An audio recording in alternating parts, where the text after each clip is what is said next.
Assalamualaikum warahmatullahi wabarakatuh. Waalaikumsalam warahmatullahi wabarakatuh. Selamat bertemu kembali di acara channel Si Abah yang menyajikan topik-topik yang menarik buat para sobat-sobat sekalian di mana saja. Untuk kali ini tema kita adalah agama dan praktek politik. Untuk selanjutnya saya ingin tanyakan langsung sama Abah, maksudnya apa ini Pak? Agama dengan praktek politik. Ya, bagaimana kita melihat peran agama di dalam praktek politik kita, atau juga bagaimana dalam kita melakukan aktivitas politik, sampai sejauh mana ada pengaruh dari ajaran-ajaran agama. Yang ingin bicarakan pada kali ini adalah sebagaimana seberapa jauh sih agama itu menjadi dasar dari praktek perpolitikan ya kita di Indonesia, khususnya dalam hal ini agama Islam ya. Karena kita tahu bahwa ada sementara pendapat yang mengatakan di dalam agama itu tidak ada politik, dan di dalam politik itu tidak ada agama. Ini dikemukakan oleh seorang tokoh agama yang semua orang udah kenal benar. Jadi ini dalam hal ini yang ingin saya bicarakan adalah bahwa di dalam agama tidak ada politik, bahwa di dalam politik itu tidak boleh bawa agama. Nah, ini yang ingin kita bahas. Oke, itu sepintas penjelasan dari Abah. Mungkin untuk lebih jelasnya lagi saya persilakan Abah Sani untuk menjelaskan dari tema kita saat ini, yaitu agama dan praktik politik. Buat Abah saya persilakan untuk menjelaskan secara rinci. Baik, terima kasih Bung Samsul. Assalamualaikum warahmatullahi wabarakatuh. Pertama-tama yang harus kita tegaskan dalam hal ini, saya tidak mengatasnamakan agama keseluruhannya, tetapi khusus untuk agama yang saya anut, yaitu agama Islam. Jadi sebagai penganut Islam, saya mencoba untuk membahas bagaimana sih praktek politik kita ya dilihat dari kacamata agama. Apakah benar bahwa di dalam ajaran Islam itu tidak ada politik, atau di dalam politik tidak boleh bawa agama? Itu yang ingin saya bicarakan. Dalam hal ini adalah ajaran agama Islam. Pertama yang kita ketahui bahwa di dalam ajaran Islam itu kan ada suatu perintah ya di dalam Al-Quran yang mengharuskan kita untuk totalitas dalam beragama. Ya ayyuhallazina amanu udkhulu fi silmi kafah. Artinya wahai orang-orang yang beriman, masuklah kamu ke dalam Islam itu secara total. Artinya tidak boleh kamu membeda-bedakan mana aktivitas keduniaan dan mana aktivitas keakhiratan. Tidak boleh ada hal-hal yang tidak didasarkan pada tuntunan ajaran agama, tuntunan Islam, tuntunan Al-Quran, dan contoh dari Rasulullah Muhammad. Berarti totalitas di sini termasuk juga di dalam hal berpolitik.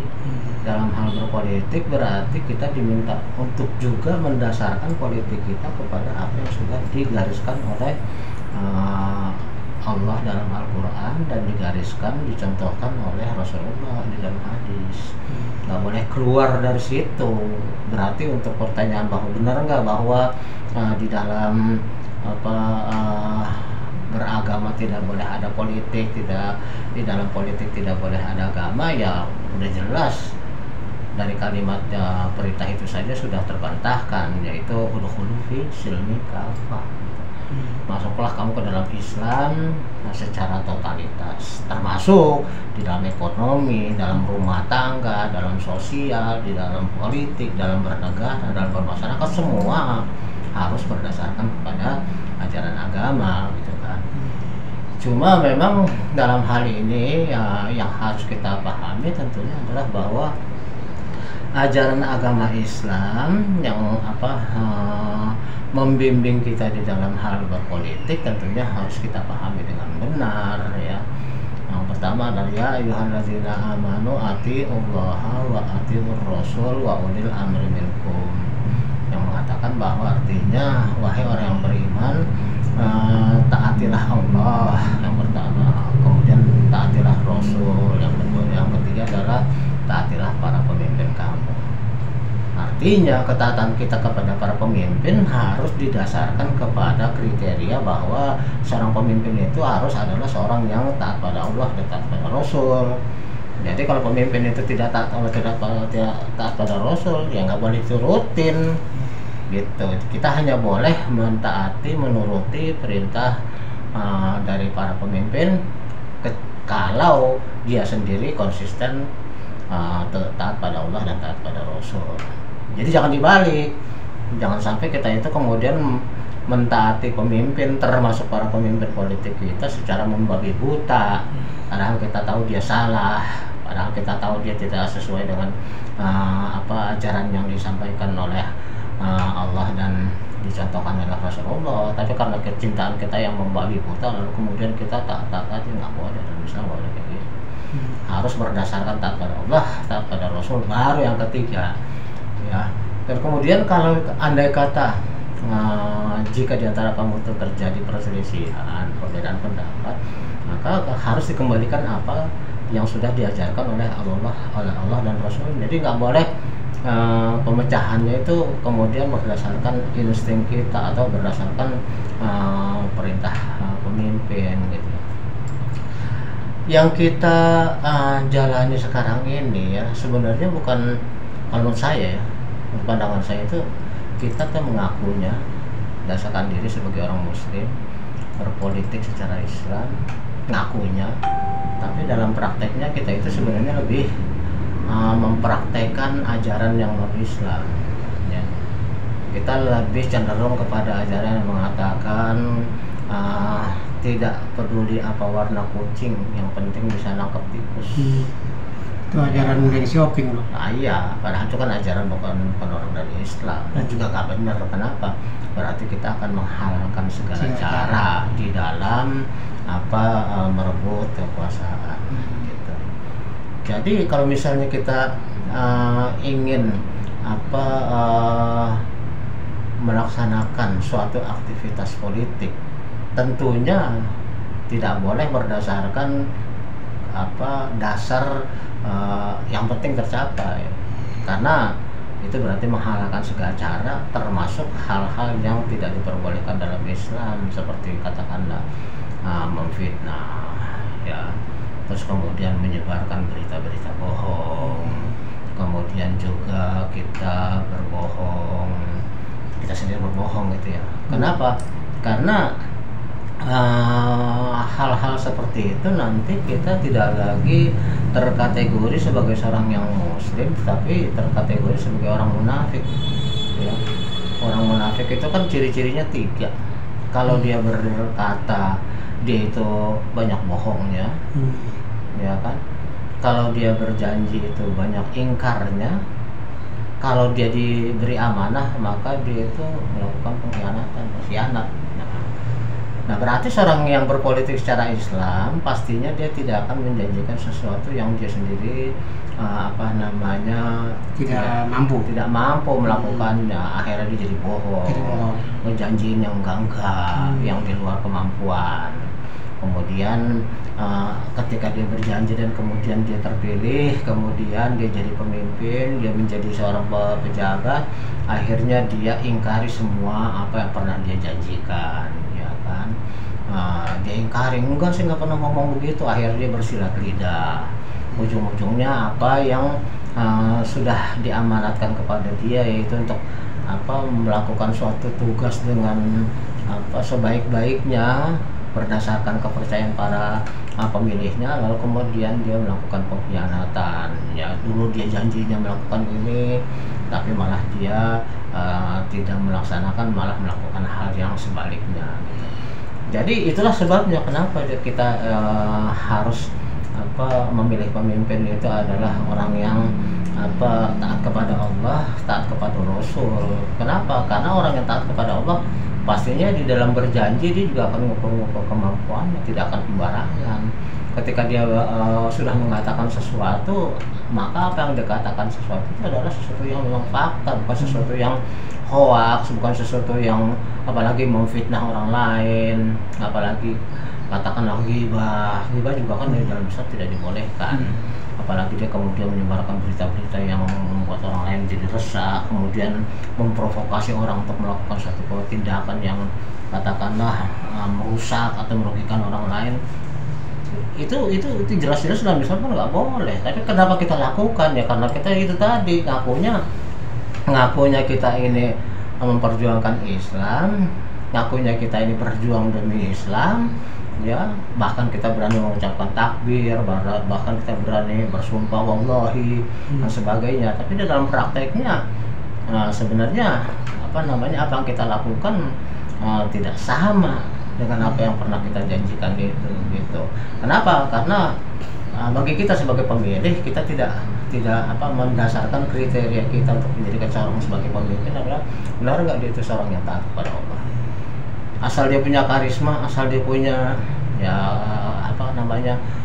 suatu materi, suatu pintar ngomong dan sebagainya, lalu kita terpesona, kemudian kita jadi terpengaruh untuk mau memilih dia gitu ya.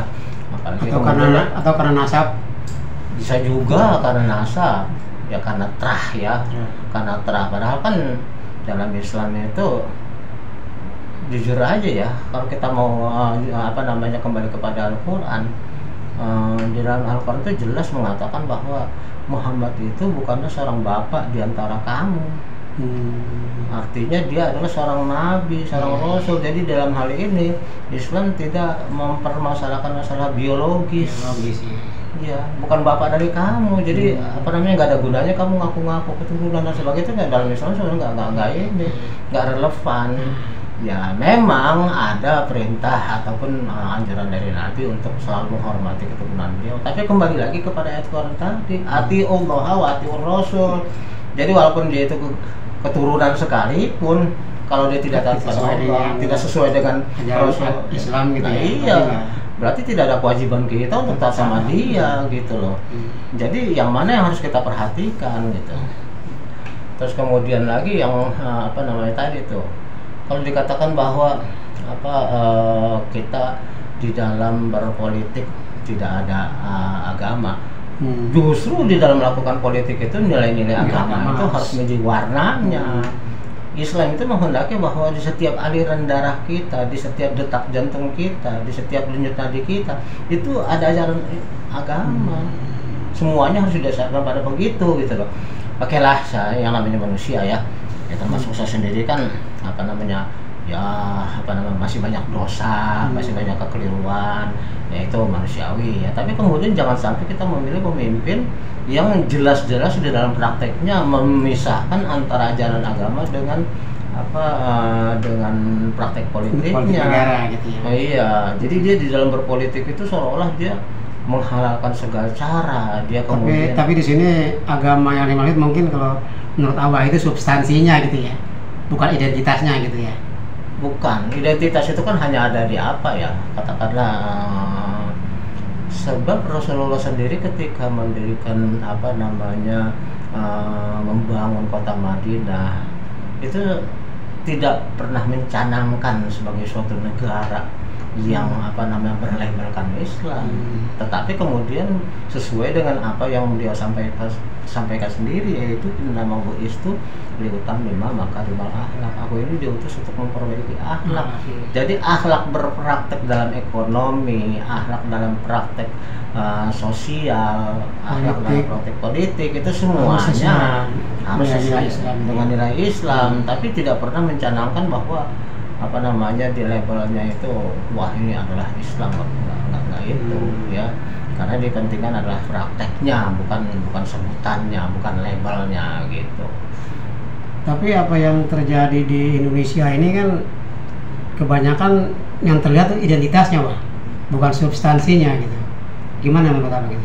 Ya itulah yang pernah saya sampaikan di dalam podcast yang lalu bahwa masyarakat kita umat Islam di Indonesia ini memang seharusnya dilakukan pembinaan yang lebih intensif, pembinaan untuk mencerahkan, pembinaan untuk mencerdaskan, pembinaan untuk lebih memahami bagaimana Islam itu, bagaimana ajaran Islam itu memberi contoh, memberikan arahan-arahan. Tapi bukan sebaliknya, ketika kita mengetahui bahwa umat Islam itu masih belum memahami, malah kita manfaatkan. Memanfaatkan untuk apa? Untuk kelompok kita, untuk pribadi kita, untuk partai kita. Jadi yang ada malah yang ada pemanfaatan. Pemanfaatan aja gitu ya. Pemanfaatan, bukannya digiring. Coba kita lihat itu. Kan banyak sekali perilaku-perilaku yang sebenarnya jelas-jelas bukannya ajaran Islam, tapi kemudian karena pemimpinnya berlabelkan Islam, lalu kemudian umatnya jadi pak turut. Pak turut. Jadi pak turut. Pak turut ambu turut. Iya, jadi nurut begitu aja. Padahal seharusnya kan mereka dibiarkan untuk memberikan suatu keleluasan berpikir bahwa ini yang memang diharuskan, ini yang dicontohkan oleh Rasulullah, dan ini bukan gitu. Jadi jangan sampai kita ngomongnya ingin memperjuangkan Islam, ya, tapi sebenarnya apa yang kita lakukan bukan berdasarkan ajaran Islam. Jadi aneh ya. Jadi seperti ini ya, seperti paradok gitu ya. Paradok. Sesuatu yang kelihatannya benar tapi nggak benar gitu ya. Seolah-olah gitu. sehingga pengikut kita, masyarakat yang umum yang masih belum tahu persis apa itu ajaran Islam, bagaimana bimbingan Islam, jadi menganggap bahwa seolah-olah itu memang diajarkan oleh Islam, sehingga terjadilah kemudian yang kita kenal itulah radikalisme, ekstremisme dan sebagainya. Memang ada dalam ajaran Islam yang seperti itu kan? Enggak, cuma karena mereka itu jadi pak turut, maka seolah-olah pemimpin itu kalau mengatakan sesuatu itu adalah ajaran agama. Nah itulah pentingnya bahwa bagi masyarakat kita senantiasa jangan sampai lengah, jangan sampai bosan kita mempelajari agama untuk kita tahu, sehingga seorang pemimpin itu jikapun dia itu mengatasnamakan agama, simbol-simbol agama, kita jadi tahu bahwa ini memang sebenarnya diajarkan oleh agama, atau itu ala dia sendiri, atau itu bikinan dia sendiri. Ya kan banyak sekali ya.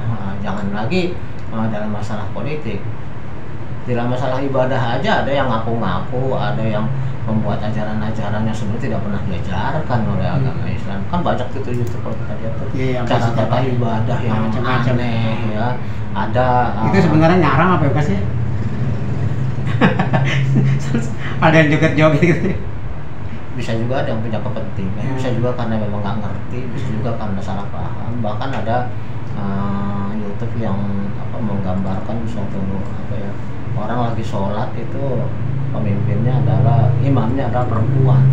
Ada juga. Terus kemudian perempuan itu sendiri nggak pakai mukena, pakai kaos, rambutnya terbuka begitu aja. Terus kemudian di belakangnya ada jamaah, ada makmum yang hampir semuanya ada yang pakai gamis, ada yang pakai sorban. Kok terbalik bagaimana sih? Yang jamaahnya pakai sorban, pakai ini, tapi kemudian imamnya sendiri cewek dan kemudian rambutnya terurai, nggak pakai. Tapi cuma buat konten doang kali. Kalau dilihat dari orang-orang yang ada di situ sih kelihatannya orang-orang serius. Kalau konten itu kan biasanya kan yang bikinnya anak-anak muda ya. Kembali ke itu fokus tadi iya. Selingan doang, sorry. Iya, ya kayak gitulah kurang lebih ya. Jadi kembali kepada apa yang kita bicarakan, bahwa justru di dalam Islam itu kita diminta untuk totalitas, termasuk di dalam praktek politik. Jadi kita tidak boleh menghalalkan segala cara, tetapi kita kemudian harus taat kepada para pemimpin, termasuk ya tentu kepada para pemimpin politik ya, pemimpin politik, tapi dengan catatan bahwa dia adalah orang yang ati Allah, ati Rasul, gitu ya. Orang yang kalau ngomong tidak berbohong, artinya dia tidak penyebar hoak, dia tidak penyebar fitnah, dia tidak penyebar kebencian, dia tidak melakukan provokasi, Kemudian ketika dia melakukan suatu janji, mengucapkan suatu janji, dia tidak ingkar, dia buktikan, dia praktekkan apa yang pernah dia sampaikan. Kemudian ketika dia memegang suatu kendali, suatu amanah, dia tidak melakukan pengkhianatan, tidak ya artinya keluar dari apa yang sudah seharusnya gitu. Nah, itu syarat-syarat kita untuk bisa berpolitik ya di dalam saya merasanya bahwa seandainya ini mimpi saya aja, seandainya para partai Islam di Indonesia ini benar-benar mempraktekkan ya, seperti itu, insya Allah orang kan akan melihat bahwa ini pemimpin yang memang sesuai dengan yang diharapkan gitu. Insya Allah kita pun akan mendukung. Terus gimana Pak? Kalau misalnya mungkin ya orang ini tidak dikenal sebagai seorang tokoh Islam, tapi kiprahnya dalam politik itu menunjukkan akhlak-akhlak yang ada dalam ajaran Islam. Gimana kita harus menyikapinya? Ini pertanyaan yang agak berat karena di dalam ajaran Islam sendiri ya, janganlah menjadikan orang-orang yang di luar Islam sebagai pemimpin kamu, tetapi kembali lagi yang pernah saya omongin, itu juga kontekstual karena ada asbabun nuzulnya bahwa orang-orang yang non muslim ataupun mengaku Islam di zamannya Rasulullah dulu itu ternyata mereka mengingkari perjanjian Rasulullah, kemudian juga mereka suka menusuk dari belakang, mereka suka berkhianat dan sebagainya. Maka keluarlah perintah jangan kamu jadikan mereka sebagai pemimpin. Asal usulnya gitu ya. Ada asal usulnya, jadi asbabun nuzulnya. Apakah itu kemudian berlaku untuk setiap zaman gitu? Ini harus kita pelajari dulu. Saya tidak berani mengatakan bahwa itu memang berlaku setiap zaman atau hanya berlaku pada masa Rasulullah. Tapi dilihat dari asbabun nuzulnya bahwa memang ada bahwa umat Islam pada waktu itu karena dia itu seorang kafir Quraisy itu adalah saudaranya, ya. Terus kemudian padahal dia sendiri sudah masuk Islam, ya. Tapi kemudian dia suka membocorkan strategi Rasulullah kepada mereka karena di sana itu saudaranya gitu. Jadi ketika Rasulullah ada suatu strategi begini dia bocorkan ke sana. Nah itu ada tegurannya yang begitu belum tentu, istilahnya kata Allah di dalam Al-Quran ya, kamu menganggapnya saudara, belum tentu mereka menganggap kamu saudara juga. Jadi andai kata mereka menang, kamu juga tetap dibunuh karena yang diinginkan oleh mereka adalah kamu tuh kembali lagi ke ajaran agama mereka semula, bukan soal saudara atau bukan. Kamu menganggap dia saudara, dia belum tentu menganggap kamu saudara gitu. Jadi maka keluarlah kemudian larangan supaya jangan menjadikan mereka itu sebagai pemimpin, jangan menganggap, bahkan jangan sampai berdekatan, jangan akrab dengan mereka. Kenapa? Dikhawatirkan justru kamu malah akan berkhianat kepada Rasulullah karena menganggap mereka itu sebagai sebagai saudara. Ya bahkan sebagai pemimpin udah jelas-jelas kalau sebagai saudara dia akan tetap membunuh kamu, apalagi sebagai pemimpin kamu pasti kamu tetap akan dihabisi, kamu tetap akan dianiaya sampai kamu kembali lagi ke agama kamu semula gitu. Maka ini jadi kalau misalnya kita kembalikan ke zaman sekarang, apakah kemudian kalau pertanyaannya seorang yang berperilaku dia itu baik dan kemudian dia seorang yang amanah, dia tidak pernah mengingkari janji, dia tidak pernah berkhianat, ya saya tidak berani mengatakan bahwa ayat Al-Quran itu apakah bisa diterapkan kepada dia atau sebaiknya kita tidak memilih dia, wallahu a'lam. Saya nggak berani. Yang jelas kalau berdasarkan sejarahnya ya gitulah gitu. Ya. Intinya emang kalau sesuai dengan ajaran Islam ya seperti itulah gitu ya. Iya. Terlepas dari pandangan mereka masing-masing gitu ya. Iya. Terus gini Mbak, ini bagaimana posisi agama Islam gitu ya di dalam negara kita yang beraneka ragam aliran gitu, kepercayaan. Kadang-kadang kan suka ada benturan-benturan juga nih. Begini, Sebenarnya kalau kembali lagi kepada apa yang digariskan oleh Al-Quran, yaitu la ikraha fiddin, tidak ada paksaan di dalam agama. Ya, jadi artinya orang mau beriman mau enggak itu terserah dia. Tugas kamu tuh kata Allah hanya menyampaikan, tapi memang harus kamu sampaikan, jangan sampai kamu diamkan gitu loh. Jadi apakah kemudian gara-gara mereka tidak mau nurutin kamu, gara-gara mereka tetap kufur, gara-gara mereka tetap nggak mempedulikan ajaran-ajaran yang sudah kamu sampaikan, kata Allah kepada Rasulullah, apakah kamu harus bersedih atau kamu harus membunuh diri? Ya enggak, biarin aja, tanggung jawab bukan tanggung jawab kamu itu, kamu hanya menyampaikan, berikutnya terserah mereka. Udah selesai, yang penting udah menyampaikan. Berarti kita di dalam bermasyarakat ini tentunya ya kembali kepada masalah toleransi yang kita kemarin sampaikan ya.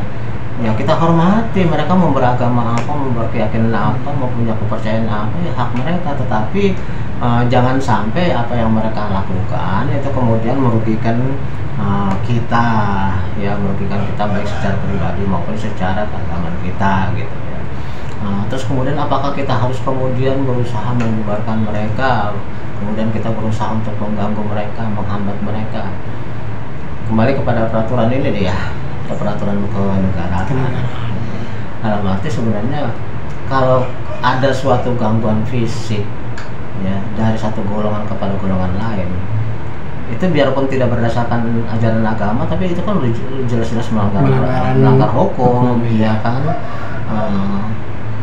Contohnya kayak gini ya, sebenarnya ajaran komunisme itu yang tidak mengakui adanya Tuhan ya, sepanjang dia tidak melakukan satu gerakan seperti penyerangan, tidak melakukan suatu provokasi, intimidasi.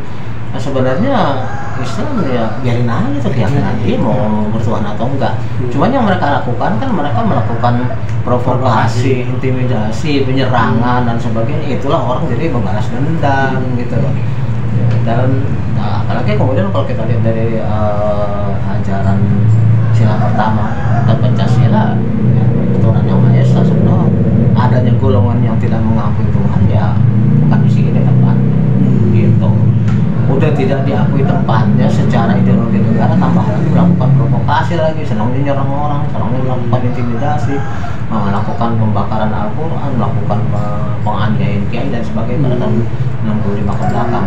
Ya itu otomatis kan terjadi dendam sosial itu, sehingga orang-orang yang merasa dizolimi, orang-orang yang merasa dijahatin ya menunggu momentum kapan gue bisa balas dendam kan gitu. Maka terjadi tragedi pasca G30S itu ya itulah kesempatan orang untuk melakukan pelampiasan kebenciannya selama ini gitu loh. Yang jelas tapi kita nggak harus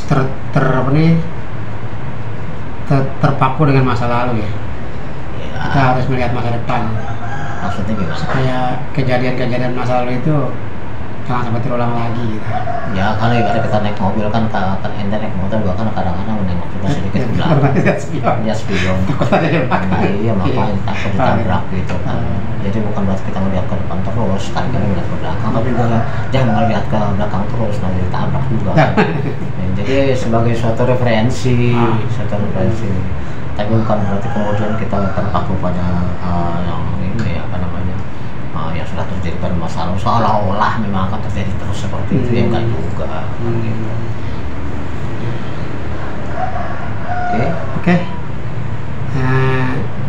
Ada lagi yang mau ditambahin? Saya simpulkan aja ya bahwa di dalam Islam itu semua hal sudah diatur dan kemudian Islam menghendaki kita beragama secara total, secara keseluruhan, secara kafah, termasuk juga kita dalam praktek-praktek kehidupan kita, baik itu bermasyarakat, baik itu berekonomi maupun kita berpolitik. Jadi jelas bahwa pandangan yang mengatakan bahwa di dalam politik tidak ada agama, di dalam pandangan sekuler yang memisahkan bahwa agama itu hanya ada di masjid, agama itu hanya ada di atas sajadah, ada di karpet. Setelah itu kemudian dalam kehidupannya nilai agama tidak dibawa serta. Ya itu bukan pandangan Islam seperti itu. Saya berani mengatakan bahwa pandangan adalah pandangan yang keliru, meskipun itu merupakan seorang yang notabene merupakan ahli agama. Dia ahli agama kan dia kan pandangan dia pribadi jangan dianggap sebagai pandangan Islam. Oke, terima kasih Pak uraian-uraian yang telah disampaikan oleh Abah Sani. Mudah-mudahan uraian ini bisa bermanfaat untuk sobat-sobat sekalian. Demikianlah acara ini kita akhiri, untuk lain kali kita lanjutkan. Assalamualaikum warahmatullahi wabarakatuh. Waalaikumsalam warahmatullahi wabarakatuh.